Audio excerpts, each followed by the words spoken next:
ನಮಸ್ಕಾರ ಎಲ್ರಿಗೂ.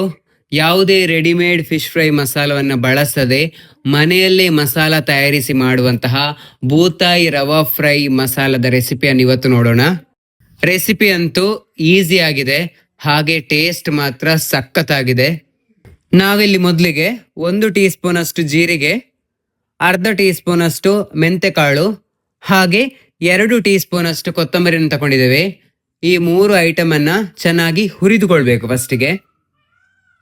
ನಂತರ ಸ್ವಲ್ಪ ತೆಂಗಿನ ಎಣ್ಣೆಯಲ್ಲಿ 1 ಈರುಳ್ಳಿ, 1 ಟೀ ಸ್ಪೂನ್ ಅಷ್ಟು ಕರಿಮೆಣಸು, 2 ಬೆಳ್ಳುಳ್ಳಿ, 1 ಸಣ್ಣ ತುಂಡು ಶುಂಠಿ, 2 ಕಾಯಿ ಮೆಣಸು, ಬೇವು ಸೊಪ್ಪು, ಅರ್ಧ ಟೀ ಸ್ಪೂನ್ ಅಷ್ಟು ಅರಶಿನದ ಹುಡಿ ಇವೆಲ್ಲವನ್ನು ಹಾಕಿ ಫ್ರೈ ಮಾಡ್ಕೊಳ್ಳಿ. ಹಾಗೆ ತೆಂಗಿನ ಎಣ್ಣೆಯಲ್ಲಿ ಕೆಂಪು ಮೆಣಸನ್ನು ಸಹ ಹುರಿದುಕೊಳ್ಬೇಕು. ನಾವೀಗ ಎಲ್ಲ ಐಟಮ್ ಅನ್ನ ಹುರಿದುಕೊಂಡಿದ್ದೇವೆ. ಈ ಹುರಿದುಕೊಂಡ ಐಟಮ್ಗೆ ಹುಣಸೆ ಹುಳಿಯ ನೀರನ್ನು ಹಾಕಿ ಚೆನ್ನಾಗಿ ರುಬ್ಕೋಬೇಕು.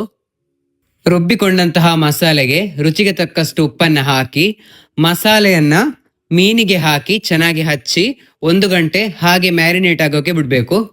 ಮ್ಯಾರಿನೇಟ್ ಆದ ನಂತರ ಮೀನನ್ನ ರವಾದಲ್ಲಿ ಚೆನ್ನಾಗಿ ಕೋಟ್ ಮಾಡಿಕೊಂಡು ತೆಂಗಿನ ಎಣ್ಣೆಯಲ್ಲಿ ಫ್ರೈ ಮಾಡ್ಕೋಬೇಕು. ಬೂತಾಯಿ ರವಾ ಫ್ರೈ ರೆಡಿ ಆಯಿತು.